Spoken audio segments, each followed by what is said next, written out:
Hello, my name is Curtis, and in this short video, I want to demonstrate ChatGPT Sidekick. Now, if you're a ChatGPT power user, if you want to use ChatGPT for programming, if you have a prompt library, okay, if you want to get the most out of ChatGPT, then you want to pay close attention because this is a must-have tool that will increase and accelerate your productivity and it just improve your whole user experience. Let me demonstrate that.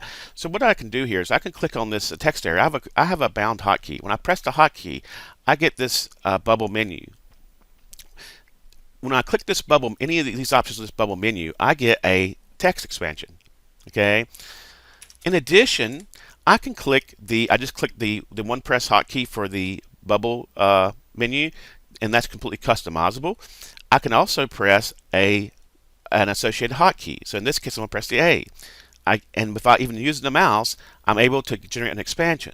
And that's so important because there are often specific phrases or many phrases you need to use to get the most power out of ChatGPT. There are specific phrases, and one of the most ones everyone's familiar with is think step by step. Now there are other phrases, and there are other types of things you need to do in order to get the most performance. And in order to use it for professional generated code, there are several phrases and several types of phrases that you have to repeat over and over again. And if you don't know how to do that, then you want to stay tuned because I'm going to be introducing an ebook or an informational product of some sort that's going to show you how to produce professional code and how that process works. There is a tradecraft, there's a process to it it's its own thing.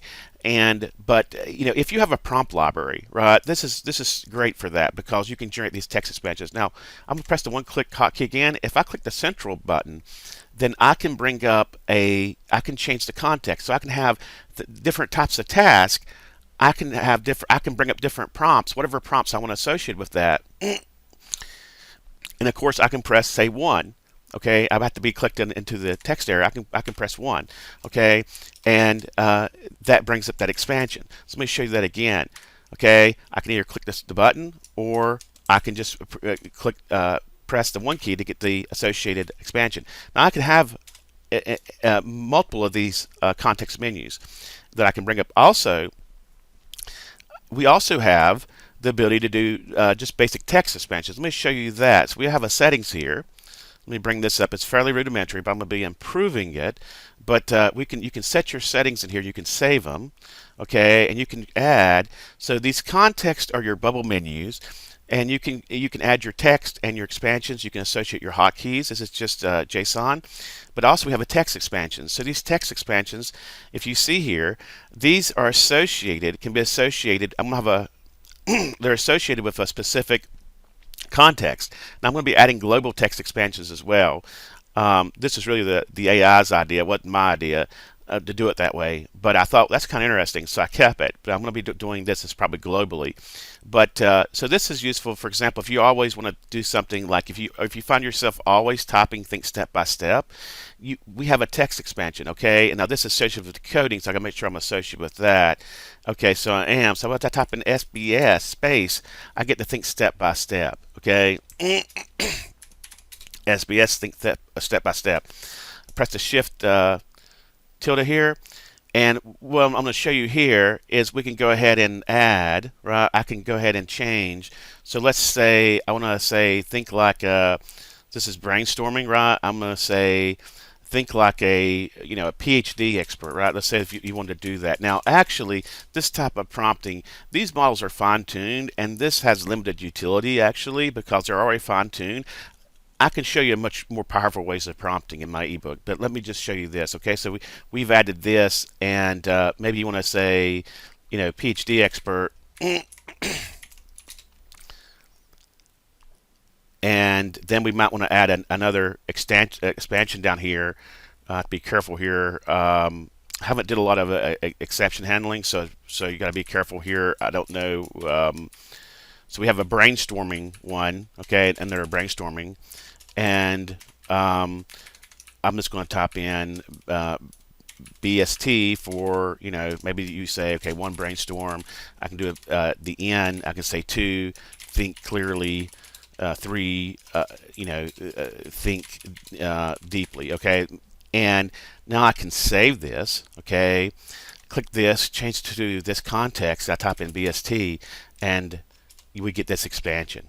Okay, so that's how it works. It's very simple, but it's very powerful. And I consider a lot of different interfaces um, to try to do this based on my real world projects. So I've created several real world projects, including this, through prompting.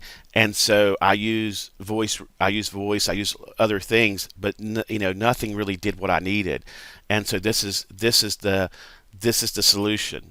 Okay, so that's how it works. It's really simple.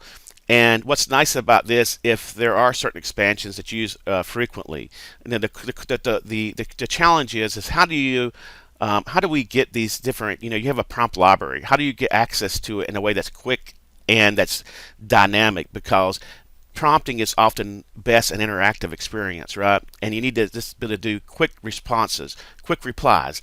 And yes, text expansions can do that, but then you have to memorize all these text expansions, right? And you think about menus and things of that nature. They're not fast. This is the fastest way that gets you prompting, and to be able to change context, to be able to, as well, for those things that you do often, like the step by step. Okay, what was it, STS, right, or STB, because you have that ability. So let's just click here and see.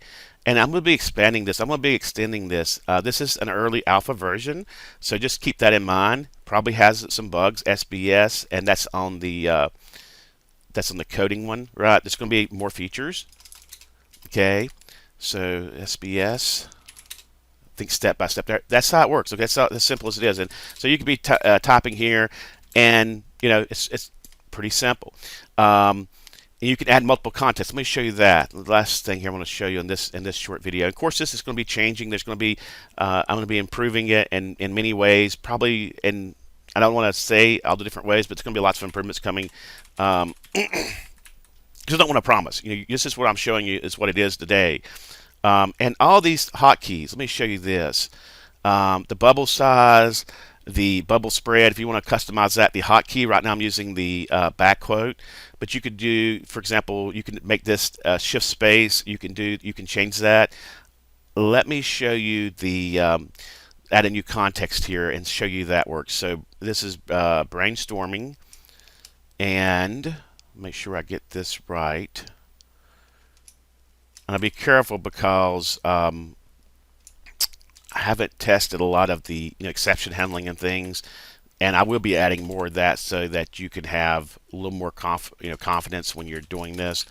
Let's do one writing, okay? And we'll just do, say, review, proofread, okay? Proofread the text. Okay, we'll save that. And brainstorming coding. I'm not seeing it. Did I save it? Let's see here. May have found the bug. I don't see that. Let's see. Brainstorming. Oh, if it has an exception when it reads it, that's kind of cool because what it does, it just reverts to the default.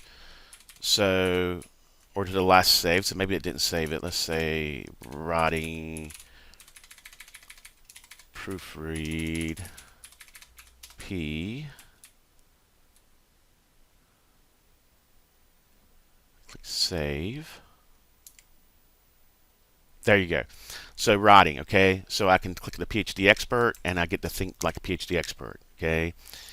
Do the writing P, proofread. Okay, that's how it works. It's that simple. This installs right now as a Tamper Monkey script. It's really simple. In the future, we might do it as a Chrome extension. This is just a quick way to get it out there, see what the interest is in it. If you're interested, let me show. Here you go. If you're interested, I'll have the link down below. It's the Gumroad. You go here, you get the source code. Obviously, you have the permission to change it for yourself. If you want to customize it or whatever, that's a great feature. You go here and you can just click this and buy it through Gumroad, a very established, safe vendor. You'll see the link down below. Obviously, it has all the information here, and the installation, everything you need. I hope it helps. Thanks.